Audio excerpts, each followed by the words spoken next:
Matches खेले जाते थे हम लोगों के टाइम पे, उसको हमने मोबाइल पे कन्वर्ट कर दिया। मोबाइल पे हम लोग मैचेस खेल रहे हैं, क्रिकेट ले लो, फुटबॉल ले लो, सब मोबाइल पे आ गया है। हम लोग दूध दही वगैरह खाते थे, उसको हम लोगों ने डोनट्स में कन्वर्ट कर दिया है। 60 to 90% of the Indian population suffers with vitamin D deficiency. More of them are kids. Rheumatoid arthritis ले लो, एंकाइलाइजिंग स्पॉन्डिलोसिस ले लो, या कुछ अलग तरह के वात रहते हैं, सोरियासिस ले लो, सोरियाटिक आर्थ्रोपैथी करके है। इन सब में अगर कोई जानकार अच्छा होम्योपैथी या एलोपैथिक आयुर्वेदिक डॉक्टर है जो उसको अच्छी तरह से पूरा केस स्टडी करके रेगुलर फॉलोअप्स करके अगर ट्रीट करता है तो then definitely it has an advantage. शायद से अभी सलून वालों को उसका अवेयरनेस हो गया है और अभी उन्होंने वो एक हेड मसाज के बाद में टेक्निक शायद कम कर दिए या बंद कर दिया। आई am not fully aware, but क्योंकि जो तुम्हारा एटलेंटो एक्सियल जॉइंट है वहाँ पे या सर्वाइकल वर्टिब्रा में कहीं पर फ्रैक्चर हो जाता है when you click it, and being a delicate bone, if it goes into the spinal cord it is completely paralyzing you or even can cause death. दोस्तों, आप सबका स्वागत है द टाइम्स ऑफ मुंबई के नए पॉडकास्ट में। इस पॉडकास्ट में हम डॉक्टर दीपेश थोरात, जो एक ऑर्थोपेडिक सर्जन है, जिन्हें हड्डी के एक्सपर्ट कहा जाता है, हड्डी के डॉक्टर कहा जाता है, उनसे हम डिटेल में जानना चाहेंगे कि आजकल जो हड्डियों को लेकर के जो बीमारियां चालू हुई हैं और जिसे एक महामारी का रूप भी जिसने ले लिया है, इसके बारे में हम विस्तृत रूप से डिस्कस करेंगे और जानना चाहेंगे कि किस तरह से हम अपने हड्डियों को मजबूत रखें, सेफ रखें, सेहतमंद रखें, ताकि हमारा पूरा जीवन सेहतमंद गुजरे। Hello Kaptan ji. As you're focusing on bone and health issues regards to the general population in India particularly right now, so it was mentioned in your question itself कि sedentary lifestyle. So काफ़ी लोग अभी glued to the table, chair, not exposed to natural sunlight, which is one of the reasons कि bone issues हमारे यहाँ पर बढ़ रहे हैं. Poor nutrition is one thing. Like though there are many people, the scenario is probably changing nowadays with people being aware, but still it is it's in a very remote state right as of now. Most of the population is not aware कि भाई उनको क्या खाना चाहिए, क्या नहीं खाना चाहिए, दूध के कौन से प्रोडक्ट्स में या दूसरे कौन से प्रोडक्ट्स में अगर दूध दही के अलावा कुछ चीज़ें हैं जिससे बोन स्ट्रेंथन हो सकता है, इसके बारे में अवेयरनेस नहीं है। फिर अभी जो यंग किड्स वगैरह जो है उनका जो जंक फूड खाने का एक ज़्यादा क्रेज़ वगैरह है, जिसकी वजह से न्यूट्रिशन लैक हो रहा है। अगेन आप दिन भर अगर एसी कंपार्टमेंट्स में रह रहे हो तो ऑलरेडी जो उसके जो हार्मफुल केमिकल्स एंड रेज जिसको हम लोग एक्सपोज हो जाते हैं, लाइट्स, एलईडी लाइट्स एंड इनके जो साइड इफ़ेक्ट्स आ रहे हैं, अभी हर एक टॉपिक जो है वो हर एक इसमें एक पूरा दिन जा सकता है उसके बारे में डिस्कशन करते समय। बट यस, ये सब डेफिशिएंसीज़ की वजह से बोन प्रॉब्लम्स बढ़ रहे हैं इंडिया में और उसको सीरियसली टैकल करना ज़रूरी है, अवेयरनेस करना ज़रूरी है। So, Dr. Sab, earlier we used to see that those who used to complain about back pain or lower back pain, we used to say that okay, आप तो बूढ़े हो गए हो. Now even kids and even teenagers are having these issues. So what do you think are the reasons behind it?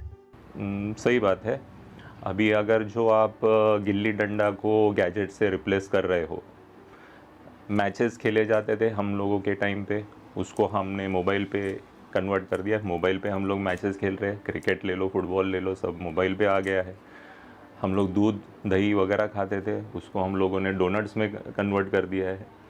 तो ये लो back pen के issues वगैरह जो है वो और कॉमन हो जाएंगे, क्योंकि बॉडी को जो ग्रोथ के लिए न्यूट्रिएंट्स चाहिए वो तो मिल नहीं रहे हैं। जो एक्सपोजर चाहिए बाहर जाके, जो तुम्हारे जॉइंट्स मूव होंगे बाहर जाके, अभी आपके सिर्फ हाथ और आइज़ ही मूव हो रहे हैं एक ही जगह पर बैठ के। देन देर इज़ कंपटीशन इतना बढ़ गया है खास करके शहरों में, और and the villages are catching up with them also. Village वाला भी बच्चा बोल रहा है कि नहीं, मुझे वो शहर वाले लड़के के जैसे चीज़ें चाहिए, they are into that. So outside exposure, competition इतना बढ़ गया है, पेरेंट्स इतना पीछे लगते हैं बच्चों के। So they are not like they are only focus on performing. So it is not कि स्पोर्ट्स एक्टिविटीज़ बहुत कम हो गए हैं। देन देर इज़ अर्बनाइजेशन, हम लोग इतना सब वर्टिकल ग्रोथ कर रहे हैं, डिफॉरेस्टेशन हो रहा है, हम लोगों को अच्छा हेल्दी एयर या एटमॉस्फेयर या सनलाइट कहाँ मिल रहा है? जो हम लोग आगे चल के बात करेंगे कोई सवाल में कि अल्ट्रा वायलेट रेज जो अपने को चाहिए, विटामिन डी वगैरह, वो शहर में है ही कहाँ? अगर हम लोग बोल रहे हैं कि अर्ली मॉर्निंग को वॉक लो, लेकिन वो अगर अल्ट्रा वायलेट रेज आ ही नहीं रहे हैं, you may end up having some skin lesions. तो इसके लिए आप बेनिफिट उसका it can be harmful. So yes yes, skin lesion, skin cancers, ये सबको बढ़ावा हो जाएगा उस चीज़ से, तो उसका भी ध्यान रखना ज़रूरी है। More plantations and all those things are like it is the need of the our.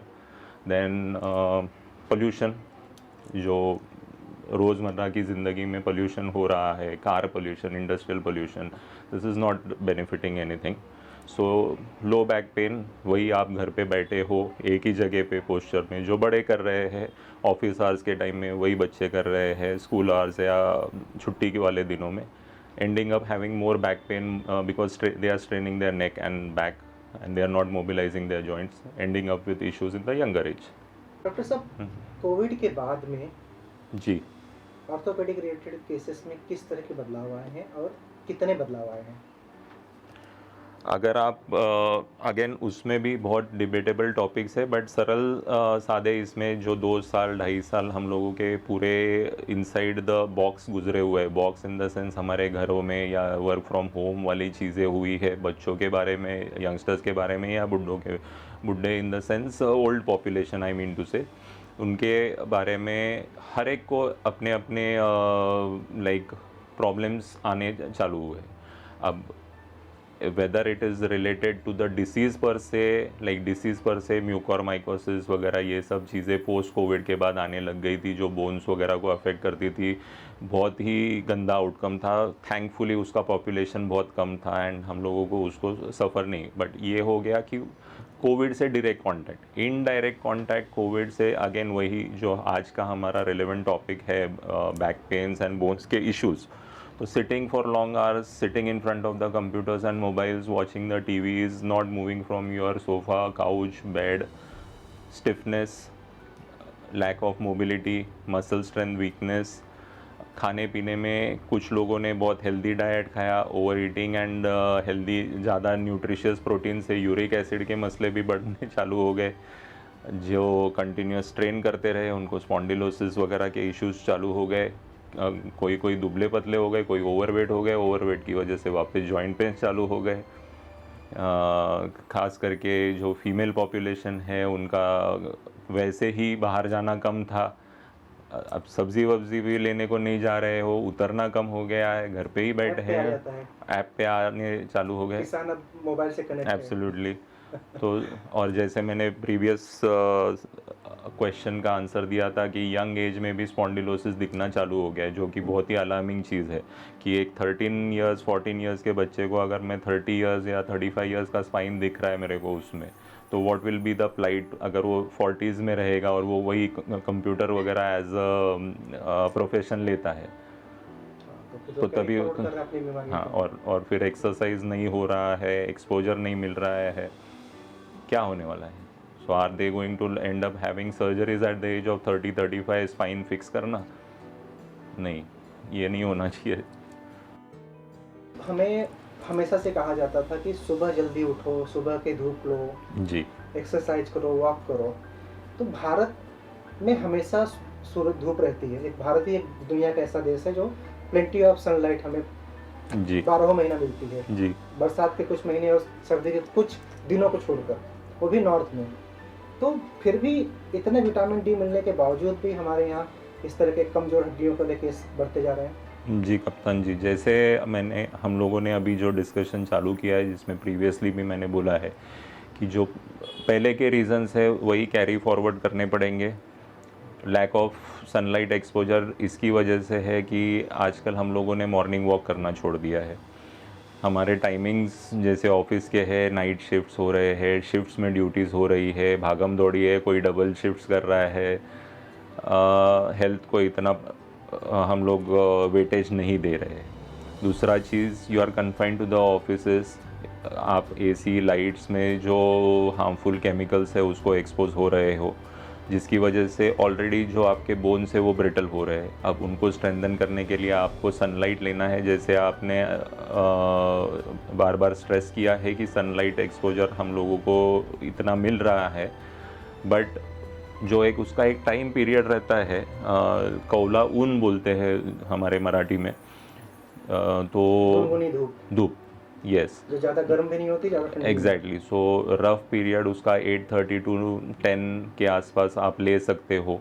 लेकिन वही है कि जो मैंने बताया, अर्बनाइजेशन, डिफॉरेस्टेशन की वजह से अब शहरों में वो वाला जो एक लेयर है जिसमें से ये सन रेज, सन की किरणें पास होती है और ओजोन फिर अपने बैक पर लेते हैं, तो उसमें मैक्सिमम विटामिन डी का जो मेटाबॉलिज्म होता है वो नहीं हो रहा है। ये आप मे बी कंट्री साइड, मतलब विलेजेस में वगैरह जाके एक्सपीरियंस करोगे तो बहुत अच्छे रिजल्ट्स आएंगे। I am not too very sure कि ये मुंबई, नवी मुंबई या ठाणे जैसे शहरों में ये आप एक्सपेरिमेंट करके कितना सक्सेसफुल होगे। सक्सेसफुल होना ठीक है या कुछ नहीं मिलना भी ठीक है, अननेसेसरी स्किन लीजन्स या स्किन मैलिग्नेंसी में घुस जाओगे, वो चीज़ अच्छी नहीं है। इसके बारे स्टिल में थोड़ा प्रूवन, बताएंगे, स्किन के बारे में आप कह रहे हैं, क्या कैंसर के बारे में आप बात जी, कर रहे हैं? क्योंकि अल्ट्रावायलेट रेज का एक थिकनेस या वॉट एवर ये होना चाहिए, जो रेज अपने बैक पे हम लोग आधा घंटा भी ले ले तो उसको विटामिन डी मेटाबोलाइज हो जाता है। खास करके ये चीज़ें यंग चिल्ड्रन को अगर हम लोग धूप देते हैं तो उसमें मैक्सिमम यूटिलाइजेशन होता है, क्योंकि उनके जो फैट सेल्स रहते हैं बैक के, वो ज़्यादा क्षमता रखते हैं इसको मेटाबोलाइज करने के। एडल्ट्स में इतना नहीं होगा बट फिर भी होता है। बट ये शहरीकरण के कारण जो अल्ट्रावायलेट रेज है वो नहीं पहुंच रहे और उसके हार्मफुल रेज आ रहे हैं because of pollution and pollutants in the air. तो वो अल्ट्रावायलेट रेज ना आने की वजह से one may end up having skin lesions. Now इसका एग्जैक्ट डॉक्यूमेंटेशन वगैरह will have to come up, like वो पढ़ के then I will have to let you know. I am just touching the topic. तो But there are chances of having this type of skin cancers. yes, May so cause. I may in my practice not promote doing this system to my patients here because I'm sitting in Navi Mumbai. But if I was to practice in some village or something, I would definitely advocate those people to go ahead and take the sunlight exposure, because where I have a surety कि ठीक है, you are going to get the benefits out of it. I don't want to risk my patients with some lesions which they don't know कि क्यों हो गया। ठीक है doctor साहब, आप Yes. बार बार कह रहे हैं कि बैक से बैक के सेल्स क्या सही तरीका है सनलाइट को एब्जॉर्ब करने का? सो आपके अगर बच्चे वगैरह हैं उनको आप उठा के लेके जाओ, या थोड़े चलने वाले बच्चे हैं तो उनको जहाँ से जिस एंगल से धूप आ रही है उसके ऑपोजिट एंगल में खड़ा करके धूप उनके अपर नेक और अपर बैक को एक्सपोज करके वहाँ पड़े, उस तरह से हमें घूमना है। हमारे एक सीनियर कलीग थे जो, मतलब जहाँ पे मैं पढ़ा हूँ पूना में, तो वहाँ पे उन्होंने एक तरीका अपने पेशेंट्स के लिए किया था। तो वो क्या कहते थे, स्पेशली फीमेल्स वगैरह को, एक गिलास भर दूध लो, अपने टेरेस पे जाओ और आधा घंटा चलो और वो दूध को उधर ख़त्म करना है। अब दूध का वैसे कुछ ये नहीं, वो कैल्शियम के लिए हेल्प कर रहा था, but because they were walking तो वो सनलाइट एक्सपोजर भी मिलता था एंड दे वर हैविंग कि नहीं मेरा फटीग चला गया है, मेरे बोन स्ट्रेंथन हो गए। सो अल्टीमेटली एक तरह से ट्रीटमेंट भी हो गया, डॉक्टर का नाम भी हो गया and the patient is so benefited. So back exposure ज़रूरी है, अपर बैक को एक्सपोज करना है। सो लाइक गर्दन से लेके तुम्हारे शोल्डर ब्लेड का जो एरिया है उसको सनरेज के ऑपोजिट डायरेक्शन में रखना है and you get the maximum benefit. Okay, ये क्या ग्रोन अप्स के लिए भी, एडल्ट्स के लिए भी लागू? Definitely sunlight exposure, early sunlight exposure in a way is good. You may not completely expose it, but sunlight में घूमना फिरना, in the nature you are walking, there is less of pollution, it will definitely be beneficial. It has got no per se harmful effects unless you expose a particular part to it, definitely in cities. Doctor साहब, D3, vitamin D3 और vitamin B12, इसका हमेशा नाम आता है कि भारतीय लोगों में इसकी बहुत कमी है। सो आप क्या कहते हैं, ये क्यों है और इसे किस तरह से निपटा जाए? क्या हमारे फूड हैबिट में प्रॉब्लम है? सो विटामिन D3 के बारे में हम लोगों ने पहले भी थोड़ा सा बातचीत किया था। सनलाइट एक्सपोजर, सूर्य किरण जो अपने को कोवला ऊन जो मिलता है, धूप जो मिलती है, वो लेना बहुत ज़रूरी है। जहाँ पे भी पॉसिबल है, आप थोड़ा सा कंट्री साइड पे रह रहे हो जहाँ पे कम फैक्ट्रीज लगी हुई है, कम पोल्यूशन है, वहाँ पर ज़रूर ले। And that is the most adequate and natural source of vitamin D ever available to human beings.